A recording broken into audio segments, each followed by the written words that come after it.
پیر کے روز پشاور سے ایک تاریخ رخصت ہوئی۔ عوامی نیشنل پارٹی کے بزرگ رہنما اور سابق وفاقی وزیر حاجی غلام احمد بلور نمناک آنکھوں کے ساتھ پشاور کے تاریخی بلور ہاؤس کو ہمیشہ کے لیے چھوڑ گئے۔ وہی بلور ہاؤس جو کبھی پشاور کی سیاست کا مرکز تھا، تحریکوں کی آماجگاہ تھا اور پختون سیاست کا سب سے مضبوط قلعہ سمجھا جاتا تھا، آج پشاور میں ایک گھر نہیں بکا۔ یہ صرف ایک بنگلہ نہیں، ایک عہد تھا، ایک شناخت تھی، ایک نظریہ تھا۔ یہ وہ جگہ تھی جہاں باچا خان، ولی خان اور بلور خاندان پختون قوم کے مستقبل پر سوچا کرتے تھے۔ آج اسی بلور ہاؤس کی چابیاں ایک نئی سیاسی طاقت کے ہاتھ میں دے دی گئی اور حاجی غلام احمد بلور خاموشی سے اسلام آباد روانہ ہو گئے۔ ناظرین کرام، یہ صرف ایک گھر کی فروخت نہیں، یہ ایک سیاسی زوال کی کہانی ہے۔ وہ خاندان جسے سیاست نے عروج دیا، جسے سیاست نے طاقت دی، دولت دی، اثر و رسوخ دیا، آج اسی سیاست نے ان سے سب کچھ چھین لیا۔ بیٹا، بھائی، بھتیجا، شبیر بلور، بشیر بلور، ہارون بلور، سیاست نے سب کو نگل لیا۔ محل نما بنگلے، کارخانے، سینما، کاروبار، آج کچھ بھی باقی نہیں رہا، حتیٰ کہ آخر میں ان سے پشاور بھی چھن گیا۔ وہ پشاور جس کی ہر گلی ان کے نام سے واقف تھی، ہر دیوار ان کی گواہ تھی۔ ناظرین، عروج کے دنوں میں بلور ہاؤس میں لوگوں کا میلہ لگا رہتا تھا۔ آج جب حاجی بلور رخصت ہو رہے ہیں تو چند لوگ، بس چند لوگ، اور حیرت کی بات یہ ہے کہ جس جماعت کے لیے انہوں نے سب کچھ قربان کر دیا، اسی جماعت کا کوئی بڑا رہنما ان کے ساتھ کھڑا نہیں تھا۔ یہ ہے سیاست، یہ ہے اقتدار۔ آج بلور ہاؤس ایک مذہبی سیاسی جماعت کے رہنما حاجی غلام علی کی ملکیت بن چکا ہے۔ یہ محض ایک سودا نہیں، یہ اس بات کا اشارہ ہے کہ ابھر کون رہا ہے اور ڈوب کون رہا ہے۔ حاجی غلام احمد بلور عصر کی نماز کے بعد اسی گھر میں آخری بار سجدے میں گئے اور پھر وہ گھر چھوڑ دیا جس میں ان کی پوری زندگی سمٹی ہوئی تھی۔ فرنیچر، فریج، اے سی، حتیٰ کہ قیمتی مرغیاں بھی وہیں چھوڑ دی، جیسے وہ صرف گھر نہیں، یادیں بھی چھوڑ آئے ہوں۔ ناظرین، اس پوری کہانی میں ایک عجیب سا حسن اتفاق بھی ہے۔ بلور ہاؤس غلام احمد بلور کا تھا، اب غلام علی کا ہے۔ غلام، شاید یہ لفظ ہمیں یہ سمجھانے آیا ہے کہ اقتدار، دولت، شہرت سب وقت کے غلام ہیں۔ آج یہ گھر ایک غلام کے پاس ہے، کل کسی اور غلام کے پاس ہوگا، مگر اصل سوال یہ ہے کہ ہم کس کے غلام ہیں؟ اپنے ضمیر کے، اپنی قوم کے، یا اقتدار اور مفاد کے؟ غلام تو سب ہی ہے، فرق صرف یہ ہے کہ ہم نے کس کی غلامی قبول کی ہے۔ بلور ہاؤس اب علی ہاؤس کے نام سے جانا پہچانا جائے گا۔ غلام احمد بلور آج پشاور چھوڑ گئے، وہ شہر جہاں ان کے پیارے دفن ہیں، جہاں ان کی پہچان بسی ہوئی تھی، اور پشاور خاموشی سے ایک اور تاریخ کو دفن ہوتے دیکھتا رہا۔ بلور فیملی او خاص کر جو غلام احمد بلور جی د دې ښار د دې صوبې د دې پېښور دپاره ډېر لوی خدمات دي، یو نصف صدۍ نه زیاته د هغو دلته پوره یو خدمات دي، د هغو د سیاسي الزلو نه علاوه د 50 کالو کې د کور ته ډېر زیات سیاسي حیثیت ملو شوی. دې نه دا انکار نشي کېدی چې 77 مومنټ نوالې تر اوسه پورې دا د سیاست یو مرکز و او دا پخپله هم په سیاست کې مرکزی کردار دی ادا کړی و. نو چونکې دوی اوس خو دا لږ داسې دی چې بالکل یوازې و او دې دلته دا 15 کاله یوازې تېر کړل. نو دې ډېر سوچ بچار نه پس موږ ته پخپله رابطه وکړه چې زه دا غواړم چې زه دا کور خو خرڅوم، خو زه چې په داسې خلکو خرڅ کړم چې د دې هغه سیاسي حیثیت د دې کور برقراري.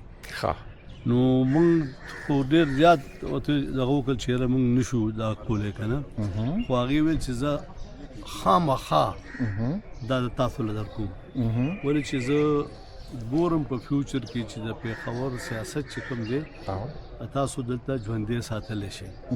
نو چونکې زموږ مشر دی، زموږ سره ډېر ذاتي تعلق و او د فیملی تعلق هم او بیا چې دی مناسب هم راته ویلي، نو بیا موږ سره دوی سره دغه وکړل او انشاءالله تعالی دا به هماغه رنګه سیاسي مرکز وي او سیاسي مرکز به همداسې څنګه چې حاجي صاحب ساتلی چې ټول خلک یو ځای کړي دا کور د ټول سیاسي جماعتونو یو مرکز و، داسې د یو جماعت نه و. نو موږ به کوشش کوو چې هغه رنګ او د حاجي صاحب چې کوم ډېر طویل جدوجہد دی هغې ته خو رسېدل ډېره ګرانه خبره ده، دعا به ورته کوو. خو لیکن دا دی چې کوشش وکړو چې د پېښور د دې صوبې دا هغه مرکزي حیثیت چې کوم دی برقراري او د ټولو سیاسي جماعتونو دا یو مرکز غونتی او موږ انشاءالله یو خادم په حیثیت به خدمت ته تیار. ماشاءالله. نامم دې دپاره څه په ذهن کې ټاکلې ده؟ څنګه زموږ خو علي هاوس وي که نه، هغه م علي هاوس و بله م علي هاوس دا به علي هاوس شي. انشاءالله تعالی کوشش به کوو چې د پېښور چونکې اوس پېښور داسې ښکاري که نه، خاص کر د دوی د تلو نه پس داسې یتیم غوندې ښکاري. هغه سیاسي قداور شخصیت چې کوم دي د هغې ډېر زیات کمی محسوس کېږي. نو موږ به په خپل هم کوشش کوو د پېښور د خلکو نه، نوجوانانو نه، د تمام مکاتب فکر نه، د مشرانو نه هم دا امید ساتو چې موږ به دا واپس د پېښور دا یتیموالی چې دی دا به ختمو او دې دپاره د دې ترقۍ دپاره د دې د نوجوانانو د مشکلاتو حل کولو دپاره پېښور واقعي پېښور جوړولو دپاره موږ ټول به یو کېږو انشاءالله تعالی. ماشاءالله ډېر زبردست، ډېر ښکلې خبره تاسو وکړله. اوس دا چې کوم دلته به هغه ډېره میله وه هر وخت که نه، هغه چې کومه مینه حاجي صاحب ورکړې ده دې خلکو ته که نه، نو آیا تاسو به هغومره مینه کوشش به کوو د حاجي صاحب خو چونکې ډېره لویه تجربه وه او ډېر زیات سیاسي د جدید و، خو موږ هم کوشش کوو چې هغه رنګه مینه دې پېښور خلکو له ورکړو. ډېره مهرباني، جزاک الله، تھینک یو. اور انشاءالله داسې دی چې اوس اگر روان هم یو نو د دې بس دا وجوهات دي چې حاجي صاحب اوس عمر ډېر زیات شو، اوس هغوی له پارلیمنټري سیاست ډېر مشکل هم شو، نو هغې د لاسه ما خیال دی هغوی یو طرف نه خپل ذاتي یو ښه ډیسیشن جوړ کړی دی چې اسلام آباد ته لږ لاړ شي، لږ دمه شي، لږ ریسټ والي دپاره دلته چې نو بیخي ریسټ نه کوي.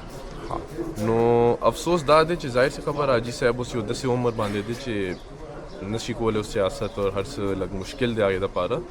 نو هغوی دپاره زما زړه لږ خفه کېږي، د دپاره هغوی یو لایف سټایل به بالکل اوس چینج کېږي. اسلام آباد کې به داسې حالات نه وي، هلته به بس خپل یو روټین به داسې نه وي چې څنګه پېښور کې. خو موږ دپاره دا دی چې پېښور سټي دی او موږ به دلته انشاءالله یو خدمت به هم کوو، خپل ټولو خلکو سره به هم یو تل راتلل به وي، داسې نه دی چې موږ پکې لاړو پرمننټ. دا بلور هاوس د دې دا دیوالونه، د دې دا ونې بوټي، د دې دا هر یو آبجیکټ چې دی دا خو به تاسو ته یادېږي، دا خو تاسو پرېږدی لګیا یې که نه، اوس دا خو پاتې شو که نه. دا به داسې یادېږي چې دې کې ما په خپله ډېر وخت تېر کړی دی جي. زما اوس 28 کال عمر دی، پیدایش هم دلته نه دی، دې کور کې ډېر زیات میموریز دي، ډېر داسې خلک تلل راتلل شوی دی او بس ډېر ټایم داسې تېر شوی دی، ښه ټایم تېر شوی دی.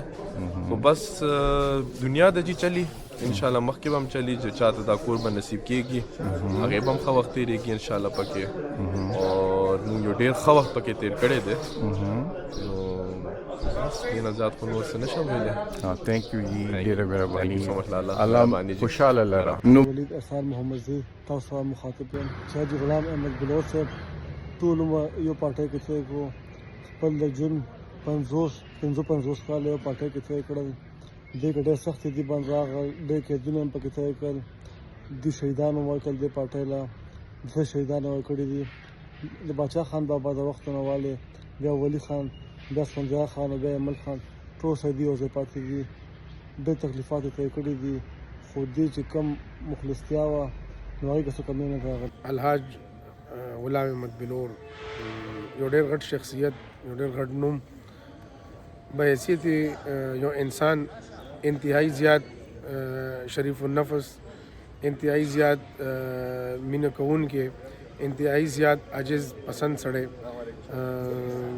دا په صدیانو کې پیدا کېږي. زه د هغې عظمت ته، زه د هغې همت ته او زه د هغې جرأت ته سلام پیش کوم. نن حاجی صاحب اسلام آباد ته ځي او دلته د پارټۍ ملګري او چې کوم هغې سره نږدې پاتې شوي دي ټول دلته راغونډ شوي یو. او نن موږ لپاره یو ډېر ایموشنل ورځ هم ده، ځکه چې تاسو ته پته ده چې حاجي صاحب یو داسې شخصیت دی چې هغه په سیاست کې ډېر زیات خدمات دي، هغې د کورنۍ ډېر زیات خدمات دي، بیا هغې په دې خوره باندې هغې کور نه 3 شهادتونه هم دي. او په دې عمر کې حاجي صاحب چې څومره حاجي صاحب نه کېدو په دې ښار لپاره ډېر زیات ایفرټس کړي دي، ډېر زیات خدمت یې کړی دی. دا به خو دا ووایم چې پېښور ښار خدمت چې څومره غلام بلور حاجي صاحب کړی دی دومره خدمت چا هم نه یې کړی. د حاجي صاحب د سیاست د پرېښودو په وجه پارټۍ ته ښه کافي نقصان مثلا څونه نو دا بلور هاوس داسې و چې دا د ټولې پارټۍ د چې څنګه ولي باغ دی نو داسې د پېښور ولي باغ دا بلور هاوس. زیادہ خستہ بادشاہ تنگی خدای خدمتیانو منګه حاجي غلام بلور صاحب دا د شهیدانو کور دی. نن چې دا کوم خلک راغلي دوی سره مینه لري جي، زمونږ دوی سره مینه د زړه نه او دوی د ملک قوم دپاره د پښتنو دپاره ځان شهیدان کړ. بشیر بلور صاحب، شبیر هارون خان، زمونږ دوی سره مینه ده جي. نن چې موږ راغلي په دې خاطر چې موږ ډېره مننه.